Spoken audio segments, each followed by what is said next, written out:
I was standing in my kitchen on a Friday afternoon, hands deep in soapy water, scrubbing at a particularly stubborn pan from last night's dinner. The late spring sunlight filtered through the window above the sink, casting warm patches on the countertop. It was one of those peaceful moments I'd grown accustomed to in my daily routine. The quiet rhythm of washing dishes, the warmth of the water, the satisfaction of making something clean. The radio played softly in the background. Some talk show I wasn't really listening to, just background noise to fill the silence of the empty house. When my phone rang, I recognized the specific ringtone immediately. Daniel, my son. I felt that little flutter of joy mixed with anxiety that I always experienced when he called. These days, his calls had become less frequent, and each one felt precious. I quickly rinsed the soap from my hands and dried them on the faded dish towel hanging from the oven door, the one with little blue flowers that Daniel had given me for Mother's Day years ago. I grabbed my phone from the counter and swiped to answer, unable to keep the smile out of my voice. Daniel? Honey? How are you? I haven't heard from you in almost 2 weeks. I was starting to worry. Everything okay in Seattle? His voice came through, slightly rushed, a little breathless, with that particular quality that suggested he was either walking quickly somewhere or was nervous about something. Mom? Hey. Yeah, everything's good. Really good, actually.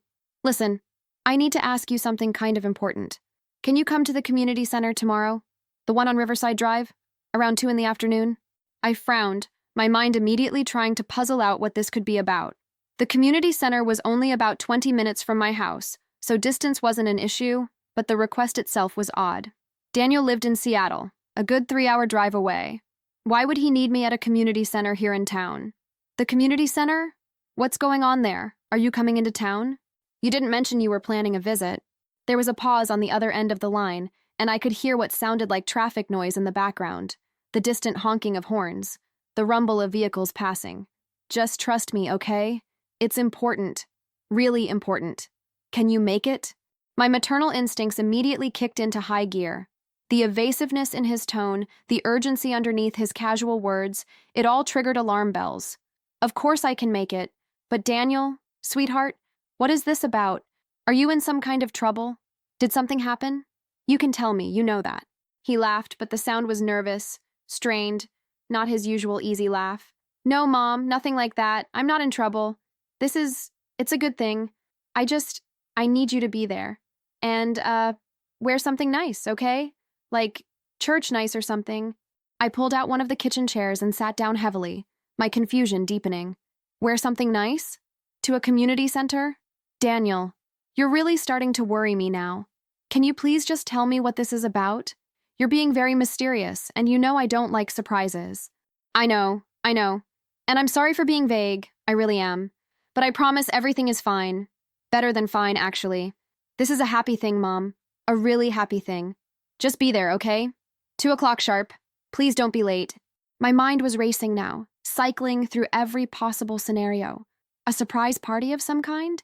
But my birthday wasn't for months. Some kind of community award or recognition? That seemed unlikely. Maybe Daniel had gotten a promotion and wanted to celebrate with me? But why at a community center? Is this about work? Did you finally get that promotion you were hoping for? The one to senior therapist? No, it's not about work. His voice had taken on a slightly impatient edge now, as if he was running out of time or patience to continue this conversation. Mom, I really can't explain over the phone. You'll understand when you get there. Trust me on this. I heard a voice in the background then, soft and feminine, saying something I couldn't quite make out. It sounded like she was asking Daniel something, maybe about his conversation with me. Daniel, is someone with you? Who was that? Another pause. Longer this time. Look, can you at least tell me who else will be there? Maybe that will help me understand what this is. The evasiveness was becoming more pronounced now. A bunch of people. Friends. Some family members. It's kind of a gathering. Look, Mom. I really have to go. I'm running late for something. Just promise me you'll be there tomorrow. 2 o'clock. Don't forget. I sighed deeply, knowing from experience that when Daniel got like this, stubborn and secretive, there was no point in pushing further. He'd always been like that, even as a little boy. Once he decided he wasn't going to reveal something, he became a vault. Fine. I'll be there. 2 o'clock at the community center. But Daniel, if this is some kind of prank or joke, it's not a prank, Mom. I swear. This is real and it's important, and I really need you there. I love you. See you tomorrow. I love you too, but the line went dead before I could finish my sentence. I sat there for a long moment, staring at my phone, replaying the conversation in my mind. Something was definitely going on, something Daniel wasn't ready to tell me about. The nervousness in his voice, the mysterious location, the instruction to dress nicely, the presence of other people, it all added up to something significant, but I couldn't figure out what. I pulled out a chair and sat down, phone pressed to my ear. Is this about work? Did you get that promotion you were hoping for? No, it's not about work. Mom, I really can't explain over the phone. You'll understand when you get there. My mind was racing through possibilities. A surprise party? It wasn't my birthday. Some kind of community award? That seemed unlikely. Daniel, at least give me a hint. Is someone sick? Is everyone okay? Everyone is great, Mom, seriously. This is a happy thing, I swear. I heard a voice in the background, soft and feminine, saying something I couldn't quite make out. Then can you at least tell me who else will be there? Another pause. A bunch of people. Friends? Some family? Look, I really have to go. Just promise me you'll be there. I sighed, knowing I wasn't going to get more out of him. Fine. I'll be there. 2:00. But Daniel, if this is some kind of prank... It's not a prank, Mom. I love you. See you tomorrow. The line went dead before I could respond. I sat there for a long moment, staring at my phone, trying to piece together what could possibly be happening. Daniel had always been a bit secretive, even as a child. He'd plan elaborate surprises for birthdays and holidays, getting genuine joy from seeing people's reactions. But this felt different. There was something in his voice, an edge of anxiety mixed with excitement. I called my sister Patricia that evening, needing someone to talk to, someone who might help me make sense of Daniel's cryptic phone call. I paced around my living room as the phone rang, walking from the couch to the window and back again, a nervous habit I'd developed years ago. The evening light was fading, casting long shadows across the hardwood floors that Daniel and I had refinished together one summer when he was in high school. Patricia answered on the third ring, her voice bright and cheerful. Hey there, stranger. What's going on? You never call on Friday nights. Usually you're watching that detective show you like. I know, I said, stopping by the mantel where framed photos of Daniel at various ages were displayed. His school pictures, his graduation, a shot of us together at his college commencement. Patricia, something strange just happened. Daniel called me. Patricia laughed. Your son calling you is strange now? That's setting the bar pretty low for weird, don't you think? No, I mean, yes, he called. But the conversation was very odd. He wants me to come to the community center tomorrow afternoon. Told me to wear something nice. Wouldn't tell me what it was about, just kept saying I had to trust him and be there at 2:00. There was a pause on the other end, and I could almost hear Patricia thinking, processing this information the way she always did, methodically and carefully. Huh, that is a bit unusual. Did he say anything else? Give you any hints at all? I recounted the entire conversation as best I could remember, including the nervous quality in Daniel's voice, the mysterious female voice in the background, the evasiveness about who else would be there. When I finished, Patricia was quiet for a moment before speaking. You know what I think? Her voice had taken on that knowing, slightly teasing tone that older sisters perfect over a lifetime. I think he's finally ready to introduce you to someone special. You know he's been dating for a while now, right? Maybe this is his big moment, his way of making it official. I stopped pacing and sat down on the couch, considering this possibility. You think so? But why would he be so mysterious about it? And why at a community center? Wouldn't he just invite me to dinner or something normal like that? Patricia laughed again. Margaret, when has Daniel ever done anything the normal way? The kid has always marched to his own drummer. Remember when he announced he was moving to Seattle? He invited you to that fancy dinner, made you think it was just a nice mother-son evening, and then casually mentioned between the appetizer and the main course that, oh, by the way, he'd accepted a job 3 hours away and was moving in 2 weeks. That memory still stung a little. That was true. I'd been completely blindsided by that announcement. One minute we were enjoying stuffed mushrooms, and the next he was telling me he was leaving. I'd tried to be supportive, tried to hide my disappointment and fear, but I'd cried all the way home that night. Patricia continued, her voice gentler now. Look, Daniel's always had his own sense of timing, his own way of revealing information. Maybe this is how he wants to do this, with a little drama and surprise. You know how he likes to plan things, to see people's reactions. Remember all those elaborate birthday surprises he used to plan for you? I did remember. Every year growing up, Daniel would spend weeks planning my birthday celebrations, keeping everything secret, until the big reveal. He'd get such joy from seeing my face when I walked into a room full of balloons or opened a gift he'd saved up for months to buy. Still, something about this felt different, bigger than a girlfriend introduction. There was a weight in his voice that I couldn't quite identify. "Maybe you're right," I said, though I wasn't entirely convinced. "I guess I'll find out tomorrow. I just wish he'd give me more information. You know I hate surprises." That night, sleep was impossible. I lay in bed, staring at the ceiling fan rotating slowly overhead, its shadow making lazy circles in the dim light from the street lamp outside my window. My mind refused to settle, cycling through every possible scenario, analyzing every word Daniel had said, every inflection in his voice. Maybe he was moving again, further away this time. Maybe he'd joined some kind of organization or community group and wanted my support at an initiation ceremony. Maybe he'd started a business and this was some kind of launch event. Every possibility seemed both plausible and completely inadequate to explain his behavior. I finally gave up on sleep around 6 in the morning when the first hints of dawn were beginning to lighten the eastern sky. I got up, pulling on my old terry cloth robe, and padded barefoot to the kitchen to make coffee. The house was silent in that particular way that only happens in the early morning, before the world fully wakes up. I'd always loved these quiet hours, but today the silence felt oppressive, heavy with unanswered questions. As the coffee brewed, filling the kitchen with its rich, comforting aroma, I stood by the window watching the sun rise. The early light filtered through the trees in my backyard, painting everything in shades of gold and amber. I'd lived in this house for 23 years now, had made it mine after Daniel's father left us when Daniel was just 8 years old. Every corner held memories, layers upon layers of life lived. The kitchen table where we'd sat together every single night for dinner, talking about Daniel's day at school, his friends, his worries and dreams. The door frame beside the pantry where I'd marked Daniel's height every birthday, the pencil lines climbing higher and higher until he'd surpassed my own height at 14. I poured myself a cup of coffee and took it to the table, sitting in my usual spot, the chair that faced the window. How many mornings had I sat here, just like this, preparing for my day? How many times had I sat here worrying about Daniel, planning for Daniel, organizing my life around Daniel's needs? Being a single mother hadn't been easy, especially in those early years after the divorce. I'd worked 2 jobs for what felt like forever, waitressing during the day at the diner on Main Street and cleaning offices at night. I'd been exhausted all the time, running on coffee and determination, but I'd been driven by the fierce need to provide for my son, to make sure he never felt the absence of his father too keenly, to give him every opportunity I possibly could.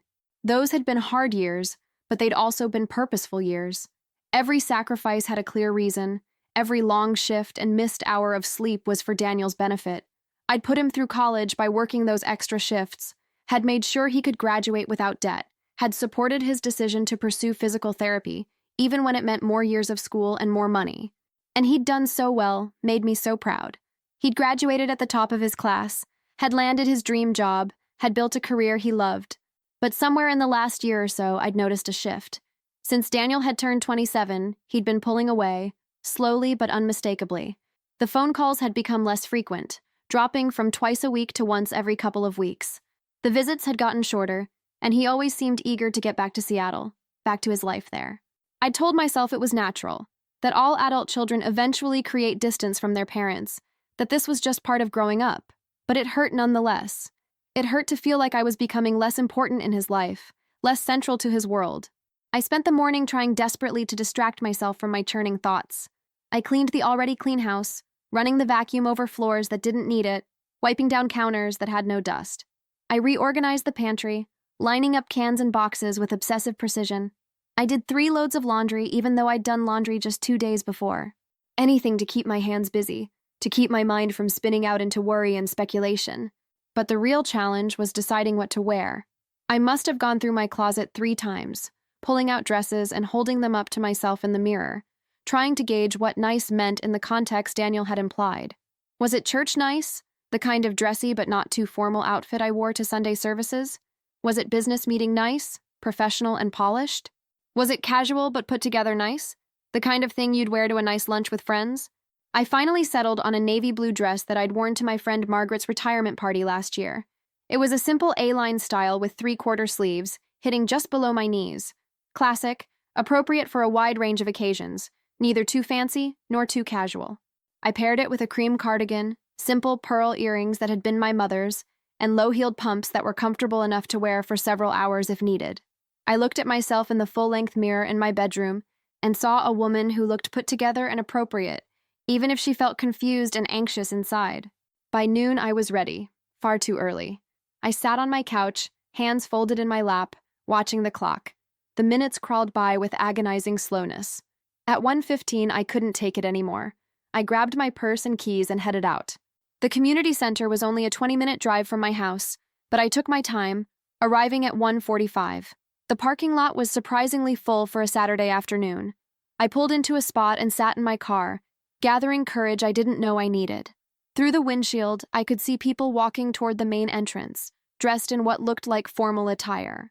Women in dresses and heels, men in suits and ties. What on earth was going on? I got out of the car and walked slowly toward the entrance, my heels clicking on the pavement. A young woman I didn't recognize stood by the door, holding a basket of what looked like programs or pamphlets. When she saw me, she smiled brightly. "Are you here for the ceremony?" I hesitated. "I'm Daniel's mother. He asked me to be here." Her smile grew even wider. "Oh, wonderful! You're right on time. Please go ahead inside. The event is in the main hall." I wanted to ask her more, but she was already turning to greet another arriving guest. I stepped through the doors into the lobby and immediately heard music, something soft and classical, floating from somewhere deeper in the building. My heart started to pound. I followed the sound and the flow of people, turning a corner into the main hall. What I saw stopped me in my tracks. The room had been transformed. White chairs lined both sides of a center aisle, creating two sections facing a raised platform at the far end. The platform was decorated with flowers, cascading arrangements of white roses and greenery. More flowers adorned the ends of each row of chairs. White fabric draped elegantly from the ceiling, creating an almost ethereal canopy effect. It was set up for a wedding. My breath caught. Daniel hadn't mentioned anything about a wedding. Whose wedding was this? Why had he asked me to come? I stood frozen in the doorway, people moving around me, finding their seats, greeting each other with warm hugs and laughter. I recognized no one. A hand touched my elbow gently. "Excuse me, are you with the groom's family or the bride's family?" I turned to see an elderly man, clearly serving as an usher, smiling kindly at me. I opened my mouth, but no words came out. I didn't know the answer. I didn't know anything. "Ma'am, which side?" I'm looking for my son, Daniel Morrison." His face lit up with recognition. "Oh, you're Daniel's mother. Please come with me. You have a special seat reserved." He took my arm gently and began leading me down the aisle. I let him guide me, my legs moving automatically while my mind tried to catch up.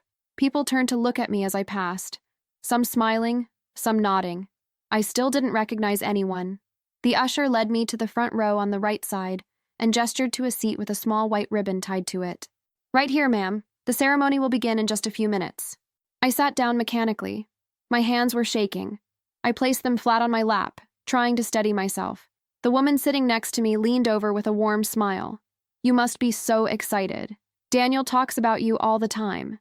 I turned to her, trying to keep my expression neutral. "I'm sorry, do we know each other?" "Oh, forgive me. I'm Melissa, Daniel's colleague from the hospital. We work in the same department." The hospital. Right. Daniel was a physical therapist at Seattle General. He'd worked so hard to get that position, had been so proud when he'd been hired 3 years ago. "I'm sorry, I'm just a bit confused. Whose wedding is this?" Melissa's smile faltered slightly. She tilted her head, studying my face. "You're joking, right?" Before I could answer, the music changed.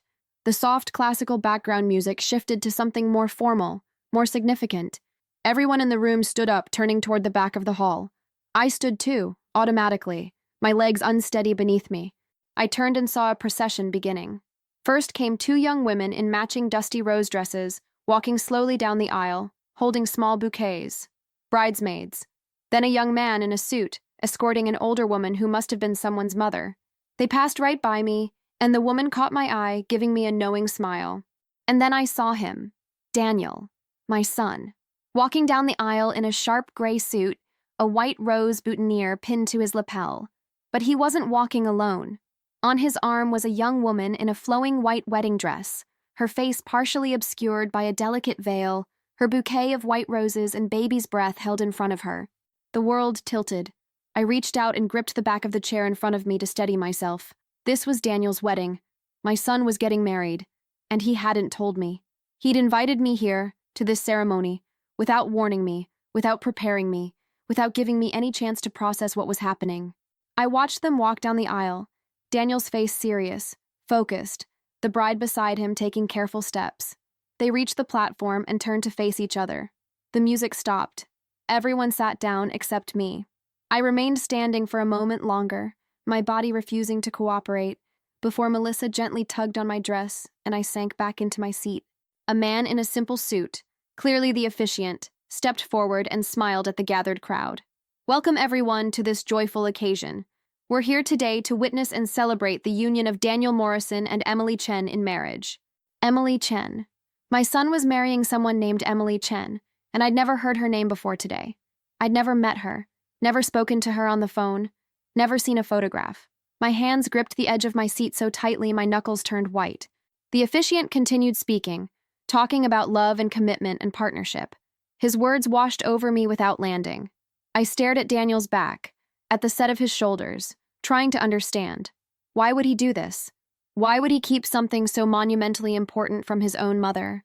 Around me, people dabbed at their eyes with tissues, smiled at each other with that knowing look that wedding guests share. They were all part of something beautiful, something joyful.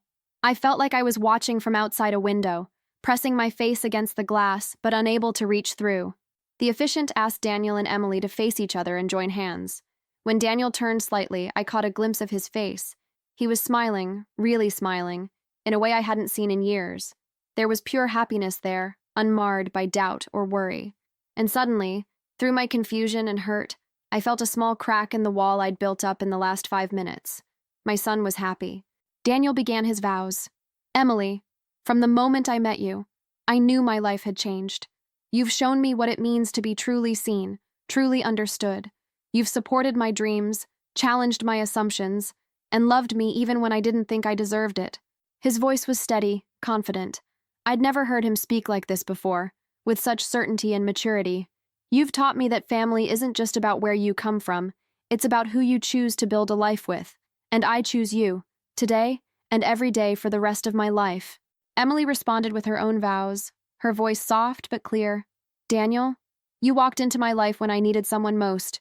You've been my rock, my safe place, my home. You've shown me that love doesn't have to be complicated or painful. It can be simple, honest, and real. I felt tears pricking at my eyes, and I didn't know if they were from emotion or from the overwhelming sense of betrayal I felt.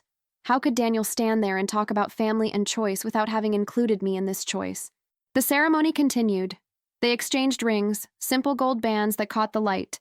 The officiant pronounced them husband and wife. Daniel lifted Emily's veil, revealing a lovely young woman with dark hair and delicate features, her eyes shining with tears. They kissed, and the room erupted in applause. Everyone stood, clapping and cheering. I stood too, my movements mechanical. Daniel and Emily turned to face the audience, their hands clasped together, both beaming. As they began to walk back down the aisle, Daniel's eyes found mine. His smile faltered for just a fraction of a second, something flickering across his face. Guilt? Apprehension? Then they were past me, moving toward the exit, followed by the wedding party and then the guests. I remained standing in the front row, people flowing around me like water around a stone. Melissa touched my arm. Are you okay? You look pale. I turned to her, and the words came out before I could stop them. I didn't know.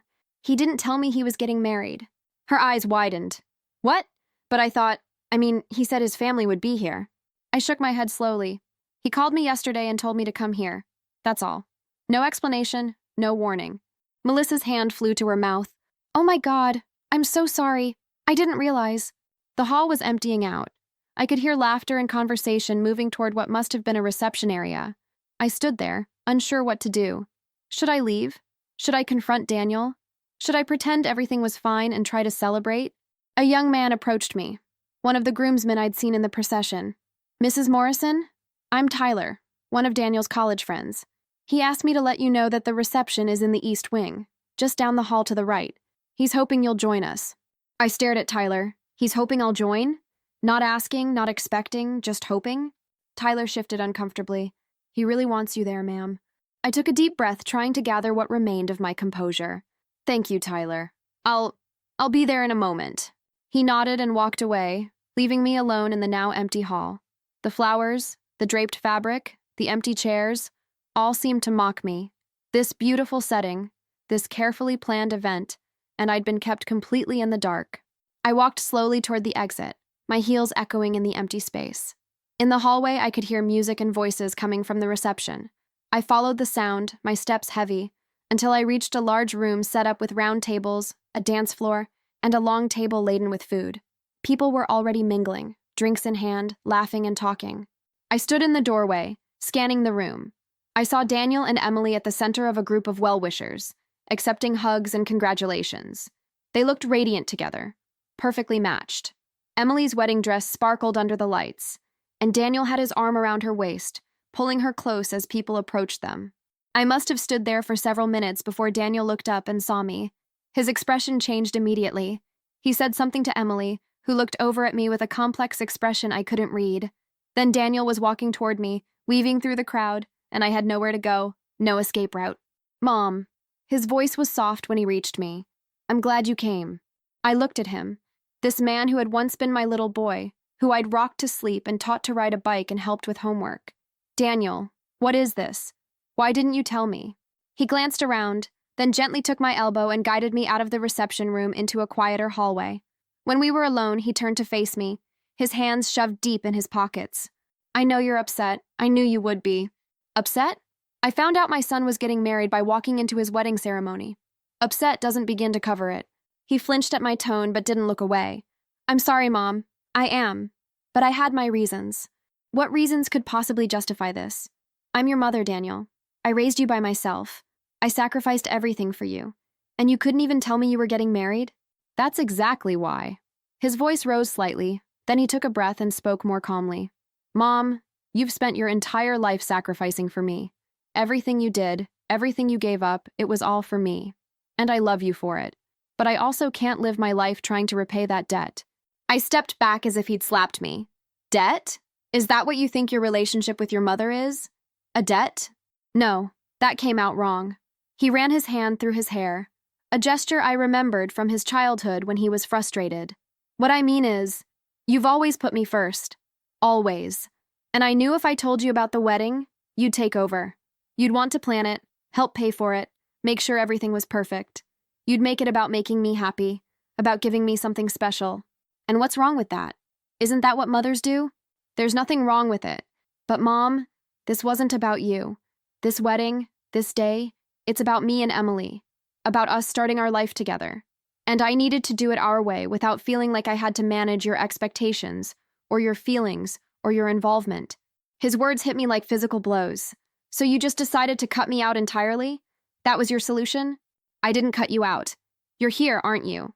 I invited you. I wanted you to be part of this day. I just couldn't handle the months of planning and questions and you trying to help when what I really needed was space to do this with Emily and her family and our friends. Emily's family. The words stuck in my throat. So her family knew? They were part of the planning? Daniel's silence was answer enough. I felt my eyes fill with tears. This hurt worse than anything his father had done, worse than any of the hard years of single motherhood. This was my son, the person I loved most in the world, telling me that my love, my desire to be involved in his life, was too much. How long have you been together? I asked, my voice barely above a whisper. 2 years. We met at a hospital fundraiser. She's a nurse in pediatrics. 2 years. You've been with someone for 2 years and never mentioned her to me. Never brought her to visit, never even showed me a picture. I tried to tell you. Remember last Christmas when I said I wanted to talk to you about something important? But then you got that call about Aunt Margaret falling and breaking her hip, and the whole visit became about that. And then in the spring, I invited you to come visit me in Seattle, and you said you were too busy with work. I remembered both occasions. I'd been so focused on Margaret, on making sure she was okay, that I'd completely forgotten Daniel had wanted to talk. And the spring invitation, I'd turned it down because I'd been working extra shifts to save money for a new roof. Daniel, I didn't know.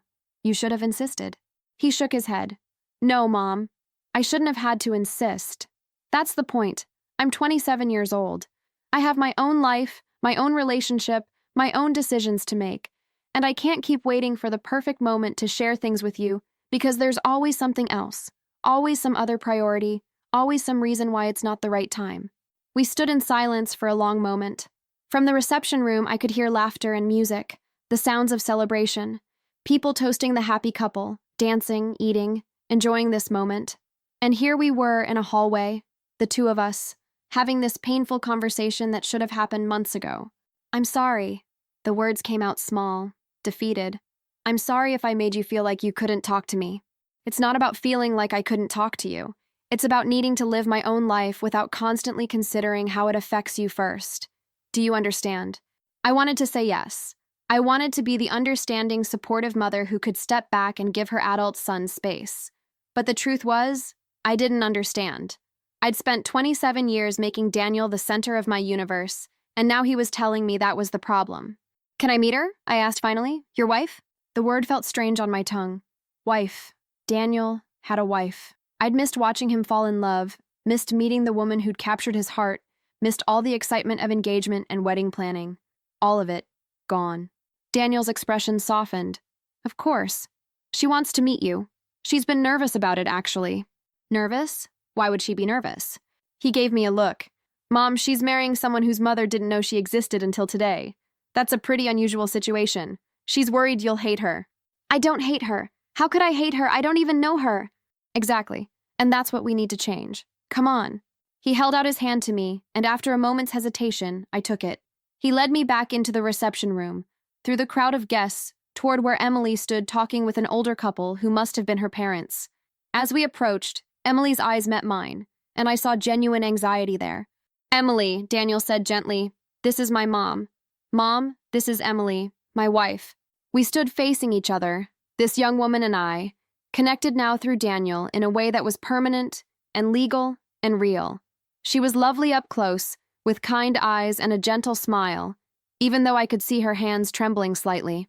Mrs. Morrison, I'm so glad to finally meet you. I've heard so much about you.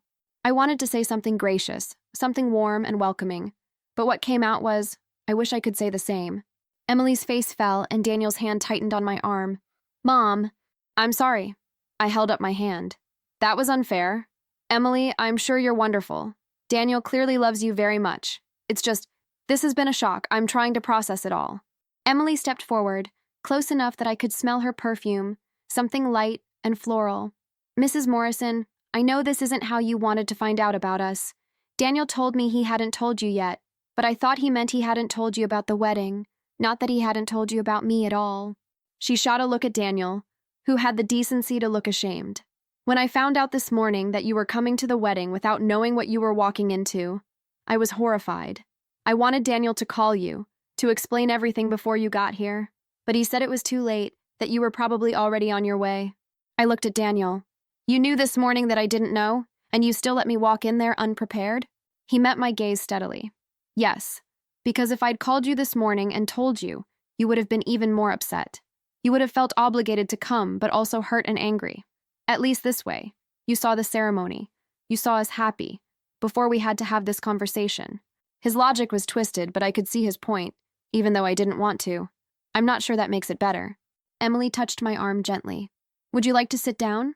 Maybe get something to eat? We could talk, just the three of us, away from everyone else? I nodded, suddenly exhausted. The adrenaline that had been keeping me upright was fading, leaving me drained. Emily led us to a smaller side room off the main reception hall, clearly set aside for the wedding party to take breaks. She sat down on a couch and patted the spot next to her. I sat, and Daniel took a chair across from us. For a moment, none of us spoke. Then Emily began. Mrs. Morrison, I love your son. I know you don't know me, and you have no reason to trust that, but it's true. He's the kindest, most patient, most genuine person I've ever met. He talks about you all the time, about how you raised him, about the sacrifices you made. I felt tears threatening again. Then why keep me away? If he talks about me so much, why not introduce us? Because, Emily said softly, he was afraid you'd try to take over. And also because he was afraid you'd see him differently once you knew about me. See him differently? How? Daniel leaned forward, his elbows on his knees. Mom, you still see me as your little boy, the kid you raised, the one who needed you for everything. But I'm not that person anymore. I haven't been for a long time. And when I'm with you, I feel like I have to be that person again. Like I can't fully be the adult I've become. His words hurt, but I forced myself to really hear them. Is that why you stopped calling as much? Why the visits got shorter? Partly. He ran his hand through his hair again. But also because every time we talked, I felt guilty. Guilty for not needing you as much. Guilty for building a life that didn't revolve around you. Guilty for being happy when I knew you were lonely. I'm not lonely. Mom, yes, you are. You've been alone since Dad left. You dated maybe twice in 20 years. You work, you come home, you wait for me to call. Your entire life has been about being my mother, and now that I'm grown, you don't know what else to be. The truth of his statement hit me like cold water. He was right. After his father left, I'd thrown myself into being a mother. It had given me purpose, direction, identity. And now, with Daniel grown and living his own life, I felt adrift. The house was too quiet, the days too long, the future too empty. Emily stood up and walked to a small table where someone had left a pitcher of water and glasses. She poured 3 glasses and handed them out. Mrs. Morrison, Daniel and I have been talking about this for months. He wanted to tell you about me, about us, but every time he tried, something got in the way. And the longer it went on, the harder it became. She sat back down. Finally, when we got engaged 6 months ago, we decided we wanted a small, simple wedding. Just close friends and immediate family. No big production, no stress. We wanted to focus on what mattered, making a commitment to each other. 6 months. They'd been engaged for 6 months. I took a sip of water, trying to process this timeline. So all of this was planned. The ceremony, the reception, everything. Yes, Daniel's voice was steady. And Mom, I knew if I told you, you'd want to help. You'd offer to pay for things, to invite people, to make it bigger and better. And I couldn't afford to pay you back for that, either financially or emotionally.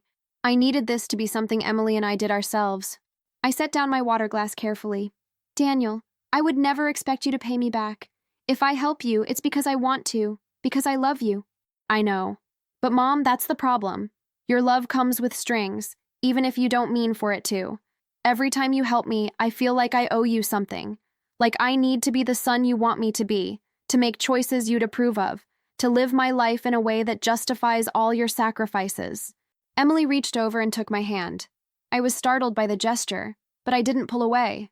Mrs. Morrison, I lost my father when I was 16. He had a heart attack, sudden and unexpected. After he died, my mother fell apart. She couldn't function, couldn't work, couldn't take care of me and my younger brother. So I had to step up. I got a job, I took care of my brother, I held our family together. Her eyes were distant, remembering. When I finally left for college, I felt so guilty. My brother was still in high school, my mother was still struggling, and I was leaving to pursue my own dreams.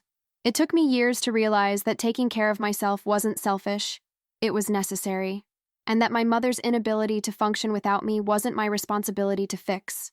I understood what she was saying, what they were both saying.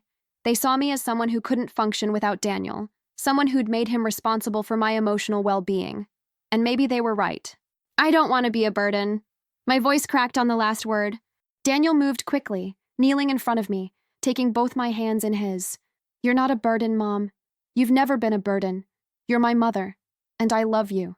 But I need you to let me grow up completely, to have my own life, my own mistakes, my own victories, without feeling like it all reflects on you. I looked into his eyes, so much like mine, and saw the truth there. He meant every word, and he was asking me for something I didn't know if I could give. Distance. Not physical distance, but emotional distance. The space to be his own person without my constant worry and involvement and need. Okay, I whispered. Okay. Emily squeezed my hand. We want you in our lives, Mrs. Morrison. Really, we do. But it has to be different than it's been. Can you do that? I didn't know. I honestly didn't know. But looking at them, at Daniel and this woman he'd chosen to spend his life with, I knew I had to try. For his sake, and maybe for mine too. I can try. I can't promise I'll always get it right, but I can try. Daniel pulled me into a hug, and I held on to him, this man who'd once been small enough to carry on my hip. Emily joined the hug, and for a moment the three of us just stood there, bound together in this strange, painful, hopeful moment. When we pulled apart, Emily wiped at her eyes. My makeup is going to be ruined. Daniel laughed, and the sound broke some of the tension. You still look beautiful. We returned to the reception, and I tried to engage with the celebration.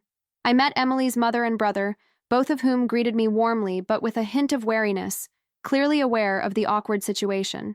I met some of Daniel's friends from work, from college, from his life in Seattle that I knew so little about. Everyone was kind, everyone was welcoming, but I felt like an outsider at my own son's wedding. Later in the evening, after dinner had been served and the cake had been cut, Daniel and Emily had their first dance as a married couple. I stood on the edge of the dance floor, watching them move together, completely in sync. Other couples joined them, and I felt a hand on my elbow. It was Emily's mother, Diane. It's hard, isn't it? Watching them start their own family, knowing we're no longer the center of their world. I nodded, not trusting my voice. Diane continued. When Emily told me she was getting married, my first thought was joy. My second thought was fear. Fear that I was losing her, that I hadn't prepared her properly, that she was too young. How old is she? 25. 2 years younger than Daniel, but mature beyond her years, thanks to everything she went through with her father's death. We watched the dancers in silence for a moment. Then Diane said, Emily didn't want to tell you this, but I think you should know. When they were planning the wedding and Daniel was struggling with whether to tell you, Emily pushed him to include you. She said family was too important to cut out, even when it's complicated. Daniel was the one who resisted. I absorbed this information. Why are you telling me this? Because I want you to know that Emily sees you as family, even though you just met. She wants a relationship with you. Don't let Daniel's issues with independence keep you from getting to know your daughter-in-law. Daughter-in-law, another new reality. Thank you, I said quietly, for telling me that. The evening wore on. I tried to smile, tried to participate, tried to be happy. And underneath the hurt and confusion, there was happiness. Daniel had found someone wonderful. He was starting a new chapter. He was happy. That mattered more than my wounded pride. As the reception was winding down, Emily found me sitting at one of the tables. She sat down beside me, her wedding dress rustling around her. Mrs. Morrison, would you be open to having coffee with me sometime? Just the two of us? I'd really like to get to know you better. I looked at her. This young woman who'd married my son without me knowing she existed. She didn't have to make this effort. She could have written me off as a complication, a problem to be managed. But here she was, extending an olive branch. I'd like that. And please call me Margaret. She smiled. Margaret. How about next Saturday? There's a cafe near the hospital where Daniel and I met. Would that work? I'll make it work. The wedding ended and I drove home in the dark, my mind spinning. I pulled into my driveway and sat in the car for a long time, staring at my house. The house that had once been so full of life and noise and purpose. Now it was just a building with too many rooms and too many memories. I went inside and changed out of my dress, hanging it carefully in my closet. Then I sat on my bed and finally let myself cry. Not delicate tears, but deep, wrenching sobs that came from a place I'd kept locked away for years. I cried for the wedding I'd missed planning. I cried for the relationship with Daniel that wasn't what I'd thought it was. I cried for the life I'd built that suddenly seemed hollow and insufficient. When I'd cried myself out, I lay back on my bed and stared at the ceiling. Daniel's words kept echoing in my mind. You've spent your entire life sacrificing for me. Your entire life has been about being my mother, and now that I'm grown, you don't know what else to be. He was right. I didn't know. For 27 years, I'd defined myself as Daniel's mother. I'd measured my worth by how well I'd raised him, how much I'd given him, how successfully I'd compensated for his father's absence. And now he was telling me that wasn't enough, that it was actually part of the problem. I thought about Emily, about what she'd shared about losing her father and taking care of her family. She'd learned to let go, to pursue her own life while still loving the people she'd cared for. I needed to learn the same lesson at 48 years old. The next morning, Sunday, I woke early and made coffee. I took it out to my back porch and sat in the quiet morning light. My phone rang, and I saw it was Daniel. I hesitated, then answered. Mom, I wanted to check on you. Make sure you're okay. I'm okay. I took a sip of coffee. That's not entirely true. I'm hurt and confused and still processing everything. But I'm okay. I'm sorry. His voice was heavy with regret. I handled this all wrong. I should have told you about Emily a long time ago. I should have prepared you for the wedding. I didn't know how. I know. And Daniel, you were right about some things. I have made my whole life about being your mother. I haven't known what else to be. That's not your fault, and it's not your responsibility to fix. There was silence on the other end. Then, Mom, what are you going to do? I don't know yet, but I need to figure it out, for both of us. We talked for a few more minutes, carefully, like people walking on ice. Before we hung up, Daniel said, Emily really does want to get to know you. She wasn't just being polite. I know, we're having coffee next Saturday. Good. Mom, I do love you. I hope you know that. I do. I love you too. After we hung up, I sat for a long time, thinking. My first instinct was to fall into familiar patterns, feeling sorry for myself, waiting for Daniel to call again, centering my thoughts around him and his new marriage. But that was exactly what I needed to stop doing. I thought about my own life, separate from Daniel. What did I enjoy? What had I given up over the years that I might want to reclaim? I'd loved painting once, before Daniel was born. I'd had friends, before motherhood consumed all my time and energy. I'd dreamed of traveling, of seeing places beyond my small town. On Monday, I called my boss and asked about reducing my hours. I'd been working 50 hours a week for years, saving money with no real purpose beyond a vague sense that I should be prepared for emergencies. My boss was surprised, but agreed. Starting next month, I'd work 35 hours instead. On Tuesday, I went to an art supply store and bought canvases, paints, and brushes. It felt extravagant and foolish, but also exciting in a way I hadn't felt in years. On Wednesday, I called my old friend Rachel, whom I'd drifted away from when Daniel was young. We talked for 2 hours, catching up, laughing about old memories. She invited me to join her book club, and I said yes without overthinking it. On Thursday, I researched community college classes. There was a painting course starting in 3 weeks. I registered for it, my hands shaking as I entered my credit card information. On Friday, I cleaned out Daniel's old room. I'd kept it exactly as he'd left it when he moved to Seattle, a shrine to his childhood. I packed up his belongings carefully, storing them in the garage. Then I set up the room as an art studio, placing my new supplies on the desk, positioning the easel near the window for good light. On Saturday morning, I woke up early, nervous about meeting Emily. I changed outfits twice before settling on jeans and a comfortable sweater, wanting to look approachable rather than formal. The cafe she'd suggested was on the other side of town, a place I'd never been to before, and I left early to make sure I wouldn't be late. When I arrived, Emily was already there, sitting at a small table by the window. She'd ordered 2 coffees, and I could see steam rising from both cups. She stood when she saw me approach, and there was genuine warmth in her smile, though I could also see nervousness in the way she twisted her hands together. "Margaret, thank you so much for coming. I wasn't sure if you would." We hugged briefly, awkwardly, the embrace of 2 people still figuring out how to be with each other. I sat down across from her and wrapped my hands around the warm cup she'd ordered for me. "Vanilla latte," she said. "Daniel mentioned once that you like vanilla. I hope that's okay." The small gesture touched me more than I wanted to admit. "It's perfect. Thank you." For a moment, we both just sat there, sipping our coffee, the silence stretching between us. Then Emily spoke, her words coming out in a rush. "Margaret, I want to apologize. I know this whole situation has been incredibly unfair to you. When Daniel first told me he hadn't mentioned me to you yet, I thought he meant he hadn't told you about the wedding specifically. I had no idea you didn't even know I existed until the morning of the ceremony." She looked down at her coffee cup, her fingers tracing the rim. I was horrified when I realized. I told Daniel he needed to call you immediately, to explain everything before you arrived, but he said it was too late, that you were probably already on your way. We actually had a huge argument about it that morning, right before the ceremony. I studied her face, seeing the sincerity there, the genuine distress at how things had unfolded. "Emily, you don't need to apologize. None of this was your fault. This was Daniel's choice, his decision about how to handle things. But I should have insisted." She looked up at me, her eyes serious. "I should have put my foot down and refused to go through with it unless you knew what you were walking into. That was wrong, and I'm so sorry."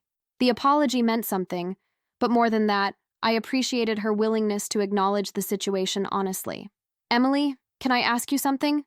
Why do you think Daniel handled it this way? Did he ever explain it to you?" She sighed, sitting back in her chair. "He tried to. We had a lot of conversations about it over the past year. From what I understand, Daniel felt like he was caught in this impossible position. He wanted you to be part of his life, part of our life together, but he also felt like every time he tried to share something with you, it became about your feelings and your reactions rather than about what he needed. I felt a familiar sting of hurt, but I forced myself to really listen instead of getting defensive. Can you give me an example?" Emily nodded. "He told me about last Christmas when he tried to tell you about me. Apparently, he'd planned this whole speech, had even picked out a photo of us to show you. But then you got a call about your aunt falling and breaking her hip, and the entire visit became about that. Daniel said he tried to bring it up again, but you were so worried about your aunt, so stressed about making sure she was okay, that he couldn't find the right moment. I remembered that Christmas vividly. Margaret had fallen on ice outside her house and broken her hip badly. She'd needed surgery, and I'd been terrified for her. She was in her 70s, and hip fractures at that age can be life-threatening. I'd spent hours on the phone coordinating her care, talking to doctors, arranging for someone to stay with her. Daniel had been there, but I'd barely paid attention to him, assuming he understood that this was an emergency. I didn't realize he'd wanted to tell me something important. Emily reached across the table and touched my hand gently. That's kind of the point, though. There was always something else, always some other crisis or concern that took priority. And Daniel said he felt guilty for even wanting to share his good news when you were dealing with something difficult. I took a sip of my coffee, trying to process this. So he just gave up on telling me? Not exactly. Emily pulled her hand back and wrapped it around her own cup. He kept trying, but in different ways. He invited you to visit Seattle in the spring, remember? He was planning to introduce us then, to have you over for dinner and meet me properly. But you said you were too busy with work. I did remember that. Daniel had called in March or April, asking if I wanted to come visit for a weekend. But I'd been working extra shifts to save money for a new roof that my house desperately needed. The old one had started leaking during the winter rains, and I'd been terrified of water damage. I'd told Daniel I couldn't take time off, that I needed to work as much as possible to afford the repairs. I thought he understood. I thought he knew I was just trying to be responsible, to take care of my house. Emily's expression was sympathetic but honest. I'm sure he did understand that, but from his perspective, it felt like you were always choosing other priorities over spending time with him. And I think that hurt, even though he knew logically that you had good reasons. We sat in silence for a moment, and I felt something shifting inside me. I'd been so focused on feeling betrayed by Daniel that I hadn't really considered how my own choices might have contributed to the situation. Emily continued, her voice soft. Margaret, Daniel loves you so much. He talks about you all the time, about how you raised him alone, about all the sacrifices you made for him. But I think that's part of the problem, too. He feels like he can never repay you for those sacrifices, like he's always in your debt. What do you mean? She thought for a moment, choosing her words carefully. Every time you help him with something, whether it's money or advice or emotional support, he feels like he owes you something in return, like he needs to be the perfect son, to make choices you'd approve of, and that's a huge burden to carry. I felt tears pricking at my eyes. I never wanted him to feel that way. When I helped him, when I made sacrifices, it was because I loved him, not because I expected anything back. I know, and I think he knows that too, intellectually, but emotionally, it still feels like a debt. That's why he and I paid for the wedding ourselves, why we planned everything without asking for your input. He needed to prove to himself that he could. I wiped at my eyes, frustrated with myself for crying. This is harder than I thought it would be. Emily shook her head firmly. You didn't fail him, Margaret.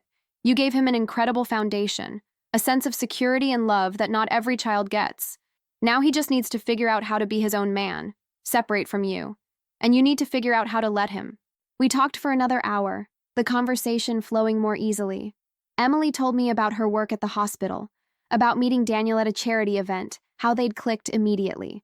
She had a gift for storytelling, and I found myself genuinely interested in her life, asking questions, wanting to know more about her world beyond being Daniel's wife. When we were getting ready to leave, Emily reached across the table and took my hand. Margaret, I hope we can be friends. Real friends, not just people connected through Daniel. I'd like that very much. As we were getting ready to leave, Emily reached across the table and took my hand. Margaret, I hope we can be friends.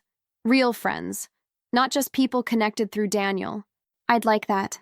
Over the following months, things slowly shifted. Emily and I met for coffee every few weeks. Sometimes we talked about Daniel, but more often we talked about other things. Her work, my painting class, books we'd read, places we wanted to travel. She was easy to talk to, thoughtful and kind, and I found myself genuinely enjoying her company. Daniel and I talked regularly, but the conversations were different. I asked about his life but didn't pry. I shared what was happening with me, giving him glimpses into my world beyond motherhood.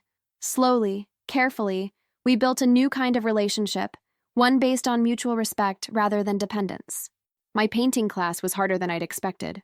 I was rusty and surrounded by people who were mostly younger and more naturally talented, but I kept showing up, kept trying. My instructor, a patient woman named Kara, encouraged me to focus less on perfection and more on expression. The book club was both wonderful and challenging. Rachel's friends were smart and opinionated, and at first I felt intimidated. but they welcomed me warmly, and I found myself looking forward to our monthly meetings. I took a weekend trip by myself, something I'd never done before. Just a drive up the coast, staying in a small bed and breakfast, walking on the beach and reading books. It felt strange to be alone like that, with no one depending on me, no obligations pulling at me, but it also felt freeing. 4 months after the wedding, Daniel called with news. Emily was pregnant. They'd just found out and wanted me to be one of the first to know. I felt a rush of emotions: joy, fear, excitement, worry. I was going to be a grandmother. Mom, you still there? Yes, I'm here. Daniel, that's wonderful news. Congratulations. We want you to be involved this time, Emily insisted. She wants you to help with the baby shower, wants you to be there for appointments if you can. We're doing this differently. I felt tears on my cheeks. I'd like that. Very much. When I hung up the phone, I sat in my art studio, looking at the painting I'd been working on. It was a landscape, abstract and impressionistic. Nothing like the realistic portraits I'd done in my youth, but it was mine, created from my current self, not from who I'd been decades ago. I thought about the baby coming, about being a grandmother, about this new role I'd be stepping into, and I felt ready in a way I wouldn't have been a year ago, because now I knew I could love Daniel and his family without losing myself. I could be present without being controlling. I could offer support without expecting anything in return. The journey hadn't been easy. That day at the wedding had been one of the most painful of my life, but it had also been necessary. It had forced me to see truths I'd been avoiding, to confront patterns I'd been repeating, to change in ways I'd been resisting. I picked up my paintbrush and returned to my canvas. Outside my window, spring was beginning. Trees were budding. Flowers were blooming. Everything was beginning again. And so was I. 6 months into Emily's pregnancy, she called me one afternoon, her voice tight with pain and fear. Margaret, can you come to the hospital? Something's wrong. There's bleeding, and the doctors want to run some tests. I'm really scared. I drove there faster than I should have, my heart pounding in my chest, my hands gripping the steering wheel. I kept thinking about Emily, about the baby, about how terrified Daniel must be. When I arrived at the emergency room, Daniel met me in the waiting area, his face pale and drawn, dark circles under his eyes.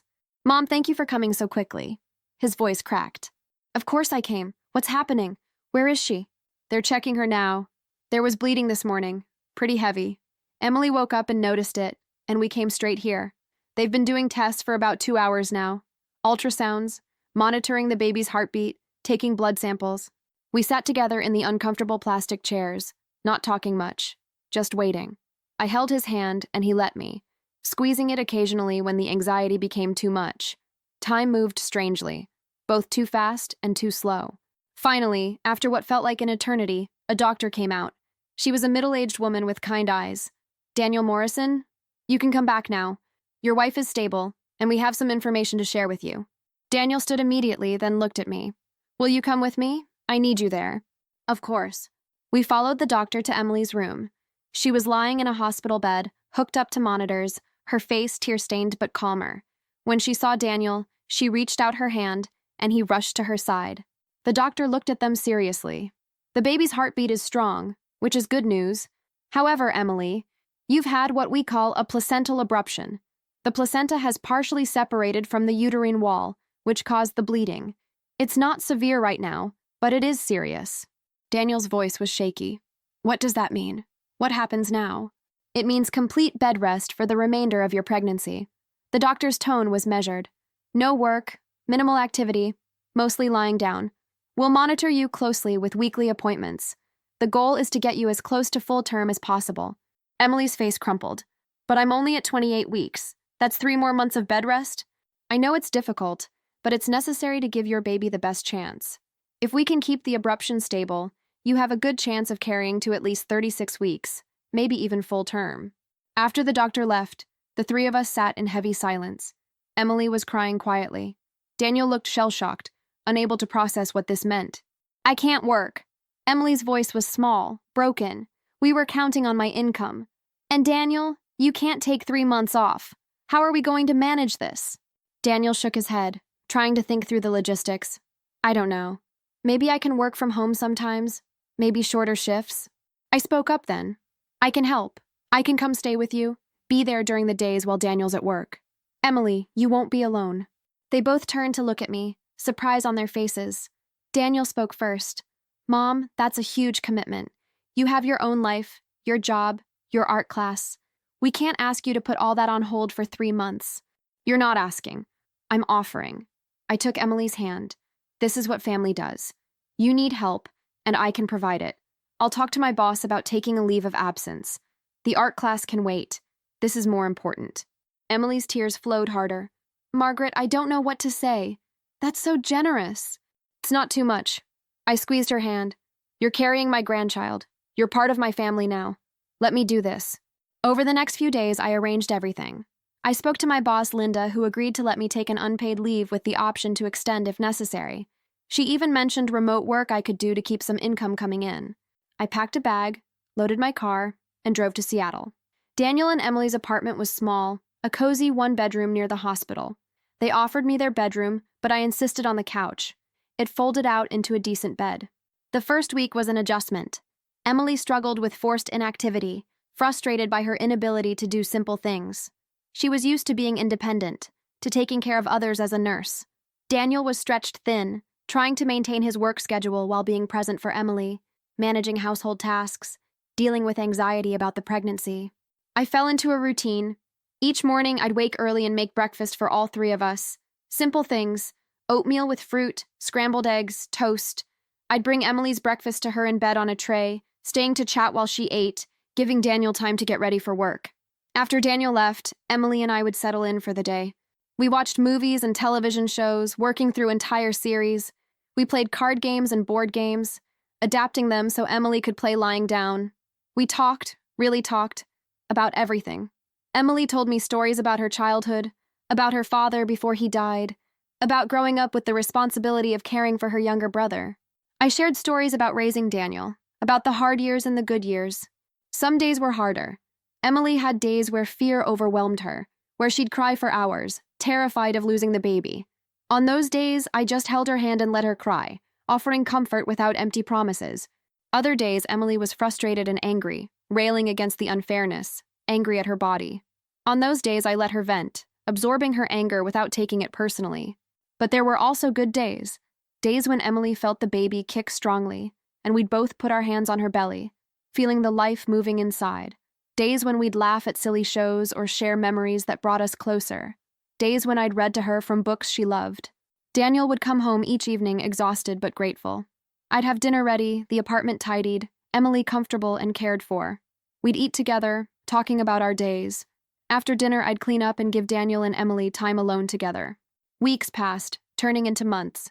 Emily's belly grew larger. We celebrated small milestones: 30 weeks, 32 weeks, 34 weeks. Each week increased the baby's chances. The doctors were cautiously optimistic. During this time, I got to know Emily in a way that wouldn't have been possible otherwise. Spending every day together, seeing her at her most vulnerable, caring for her intimately, it created a bond beyond polite family relationships. We became genuinely close, true friends. Emily told me things she'd never told anyone. She talked about her grief over losing her father, how she worried about being a mother without having her dad for advice. She talked about her complicated relationship with her mother, who hadn't been emotionally available after her father's death. I shared my vulnerabilities too. I talked about the loneliness of single motherhood, about nights I'd cried worrying about money or whether I was raising Daniel right. I talked about my own childhood, about my distant parents, and how I'd vowed to be different. One afternoon, about 10 weeks into Emily's bed rest, she looked at me with tears and said, "Margaret, I want you to know that you've saved us. Not just by being here physically, but by showing me what real family support looks like. My own mother couldn't step up like this, but you put your entire life on hold for us, and I'll never forget that." I felt my own eyes fill. Emily, this has been a gift for me too. Getting to know you, really know you, being part of this journey, it's changed me. A year ago, I would have done this but resented it. Now I'm doing it because I genuinely want to, because I love you and Daniel and this baby. She took my hand. "You're going to be an amazing grandmother. This baby is so lucky to have you." One afternoon, she said, "You're not what I expected." "What did you expect?" "I don't know. Someone more overbearing, I guess. Daniel had painted this picture of someone who couldn't let go. But you're not like that." "I'm trying not to be. It's hard sometimes, but I'm trying." She smiled. "I can see that. And Margaret, I appreciate it. Not just the practical help, but the way you're respecting our boundaries. The baby came 3 weeks early, a little girl they named Sophie. I was at the hospital, but I waited outside the delivery room, giving Daniel and Emily that moment for themselves. When they invited me in afterward, I held my granddaughter for the first time and felt a love so profound it took my breath away. But it was different from how I'd loved Daniel. With Daniel, my love had been tinged with responsibility, with the weight of knowing I was his primary caregiver, his protector. With Sophie, I could love freely, without that burden. I was her grandmother, an important role but not the central one. Her parents would raise her, make decisions for her, shape her life. I would be there to support and love, but from a step removed.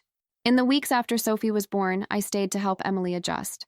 But then it was time for me to return home, to my own life. The night before I left, Daniel walked me to my car to help load my bags. Mom, I don't know how to thank you for everything these last few months, but also for changing, for giving us space, but also being here when we needed you. I'm still learning. I'm still figuring out the balance. I know, but you're trying. That's what matters. We hugged, and I held him tight for a moment before letting go. I drove home in the dark, my house waiting for me. But it didn't feel empty anymore. It felt like mine, like a space I'd claimed for myself, filled with my paintings and books and the life I was building. I visited Seattle often to see Sophie, but I didn't stay long. I'd spend a weekend helping, playing with my granddaughter, being part of their family. Then I'd return home to my own activities, my own friends, my own pursuits. My painting had improved. I'd even sold a few pieces at a local art fair, which shocked me. The book club had become a cornerstone of my social life. I'd started dating, tentatively, a kind man named Robert who I'd met at a gallery opening. One evening, almost 2 years after Daniel's surprise wedding, Emily called. Margaret, we wanted to ask you something. Sophie's baptism is next month, and we'd like you to be her godmother, if you're interested. I sat down overwhelmed. Me? Not one of your friends? We talked about it, Daniel and I. You've shown us what it means to love someone while also respecting their independence. That's what we want Sophie to learn. Plus your family. I'd be honored. The baptism was small and beautiful. I stood beside the font, promising to support Sophie's spiritual journey, to be there for her as she grew. Afterward, at the reception, I watched Daniel and Emily with their daughter, watched them navigate parenthood with patience and humor and love. Diane, Emily's mother, sat down beside me. You've come a long way since the wedding. So have they. We've all had to learn and adjust. She nodded. It's hard, isn't it? Figuring out how to be a mother to adult children. Nobody prepares you for that part. No, they don't. But I'm grateful for the lesson, even if it was painful to learn. That evening, as I was getting ready to leave, Sophie started to cry. Emily was in the middle of talking to guests, and Daniel was helping clean up. Without thinking, I picked up my granddaughter and held her, rocking gently, humming a lullaby I'd once sung to Daniel. She quieted, her small hand gripping my finger, her eyes beginning to close. Daniel appeared beside me. You're a natural grandmother. I smiled down at Sophie. I hope so. I want to get this right. You are getting it right, Mom. He kissed my cheek. Thank you for being here, for being you. As I drove home that night, I thought about the journey I'd been on. It had started with that shocking phone call, with walking into my son's wedding completely unprepared. It had been painful and confusing and had forced me to confront uncomfortable truths about myself. But it had also been necessary. It had pushed me to grow, to change, to become more than just Daniel's mother. I'd reclaimed parts of myself I'd forgotten, discovered new interests and friendships, built a life that was rich and full in its own right. I still loved being a mother and now a grandmother, but it wasn't my entire identity anymore. I was also Margaret, an amateur painter, a book club member, a friend, a woman learning to travel and explore and be comfortable in her own company.